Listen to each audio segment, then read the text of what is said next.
short while back on Markets at Noon, we had our regular guest, Dr. C.K. Narayan, telling you why Jyothy Laboratories is on his radar. I'm going to ask my producer to once again show you C.K. Narayan's recommendation when it comes to Jyothy Laboratories.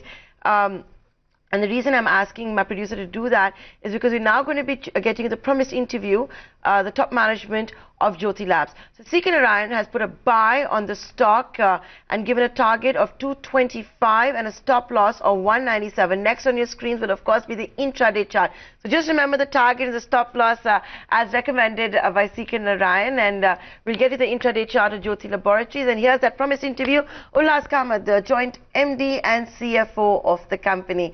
Thanks so much for joining us here. Your stock is today up by about 1%, clearly on the radar of important market participants as well. We understand there's a very unique product launched by the company, a herbal incense stick that doubles up as a mosquito repellent. You know, that does sound very interesting, and I would imagine this will do particularly well in the unorganized market. How exactly are you pushing it? What has the response been like? How important is this launch for Jyothy Labs? This is an initiative by Jyothy Labs Limited, and as you rightly said, that it is a very innovative, and we have used all the essential oils and in the form of an agarbatti, and we have launched in the same brand called Maxo, and we have launched in early October in the entire Hindi belt area, and is doing pretty well at this point in time. And the innovation why we had to get in for this is primarily because, as you rightly said, that all the illegal agarbatti manufacturers with the pesticide, insecticides, and every kind of a cocktail putting into the agarbattis and positioning that as like a mosquito repellent, it is very harmful for the people, and that's the only reason why we had to invent something and get into this category. And so far one, it is doing well at our level. The second one is that as an organization, and also with other mosquito repellent manufacturing organizations, we are completely doing the raids on all these illegal manufacturers and the traders, and results have been good. There are some raids in Hyderabad, there are some raids in Orissa. Government is also helping us in countering these illegal manufacturers of mosquito repellent agarbattis. How will you compete with extremely large unorganized markets, hundreds of local players, especially on the pricing front? Yeah, we have priced more or less the same price that of the competing brands of the marketplace at 20 rupees for 10 sticks, and that does it's a job, and it is it's profitable for us, but at the same time the pricing wise, as you rightly said, that Indian especially rural Indian market is very price sensitive, so we have positioned our brand as more effective, and we have priced it at 20 rupees for 10 sticks, and it is more or less the same at that of what the local players are price the product. You know, I wanted to talk to you about your other products now. Let's talk about Margo, for example. It's very important for you. This is where neem, for example, plays a very important role. What has been the contribution of Margo?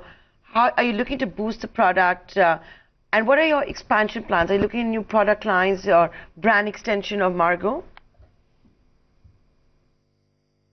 We have done a lot of consumer insight studies, and this is basically what the consumer wanted. The people are presently using Margo. So 2-3 things which are done in Margo. One is that we have launched for this winter we have launched Margo glycerin soap, because during the winter people used to drop out of Margo because the skin during winter becomes a little dry if you're using the ordinary toilet if you use the toilet soap, so they go for glycerin based. So we have gone for Margo glycerin, which is doing well in the presently for this winter, but too early to say till we complete the entire winter season. And also the consumers who are using a Margo toilet soap, they're using for their face, they used to use some other face wash. So they're inside that why not we have a Margo face wash, because Margo is 97-year-old, and it is original neem based. 15% of the toilet soap is the original neem oil. So people are very very happy. It's already gone to the 4th generation. So one of the insight which we picked up was that everybody are looking at Margo face wash, the users of Margo. And last 6 years, our CAGR growth has been over 18% year on year, which is heartening to note. And also people shifting over from toilet soaps towards the Ayurveda position, herbal position, nature position. So also that tailwind is extremely strong for the people to go towards Ayurvedic position product. And here we thought that we have a great brand like Margo and also have a neem toothpaste. Both are doing well for the last. Moving away from organic to inorganic opportunities, I'm aware that you're looking for an acquisition. But what is the nature and size? Will it be a premium segment, niche segment?